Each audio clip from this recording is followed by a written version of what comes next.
So, welcome to one and all. One of the most important aspects that determines your success in civil services is the kind of optional you choose to get top ranks.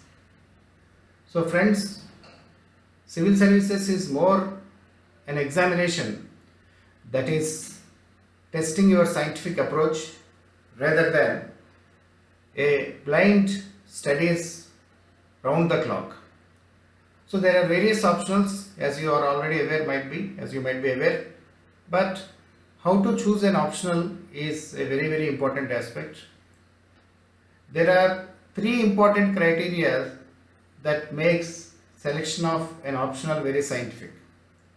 First of all, you need to see how much that particular optional is going to help you in general studies examination, right? Both in prelims as well as mains. So your decision should be based on the number of marks or the weightage that is given to a particular subject in general studies as well. It is not just an optional because civil services examination requires an integrated approach with more time effective ways of studies. Out of all segments in general studies, not in the CSAT, in the general studies paper where you get 100 questions, about 16 to 18 questions in the preliminary examination are from Indian history and culture. In the last 7 years papers, if you see, it is very much crystal clear that about 16 questions on an average are appearing in the preliminary examination paper. And these are of in-depth questions, not simply superficial questions. Okay.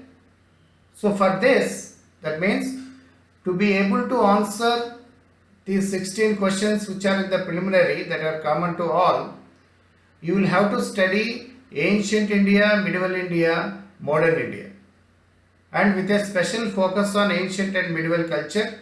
And modern India, as has always been the case, is important. Every segment of modern India is important for the examination. For general studies, what I am talking. Similarly, in the mains, apart from Indian culture, history and culture, national movement and all that, post-independence scenario or India since independence, we also have world history. The number of questions in the mains from history segment, they vary. They have been varying from the first examination till last year's examination. There are cases when we have more than 100 marks out of 250 marks in general studies paper 1. There are cases when there are 40 to 60 marks. So you should be prepared to at least attempt 70 to 80 marks out of history in the mains general studies paper. For that, you will have to study ancient India culture. You have to study medieval Indian culture. Last year prelims, there are 4 or 5 questions from medieval India. People did not expect that questions will be from medieval India. I have been telling my students always that every segment of history is important, and that proved to be true. Okay, so we cannot take any chance because your entire life and settlement depends on this. Okay, so we can't miss anything. So medieval India is also important. Modern India, everything is important which you need to study. And in addition to that, there is also world history, which in the general studies part I am saying, which says syllabus begins from the significant events from the middle of the 18th century. Of course, the middle of the 18th century is 1700s, and that means industrial revolution. Okay, till contemporary Cold War, everything, end of Cold War, and even today's scenario like Brexit, European Union, all that could be asked. So for the prelims you have to study Indian history and culture. For the mains you will also have to study world history, and friends, this sums up the syllabus for optional 2. Except about 20% more syllabus which also requires some political and administrative, social and economic aspects, and about 7-8 more topics in world history. What you will be reading is actually nothing but GS syllabus.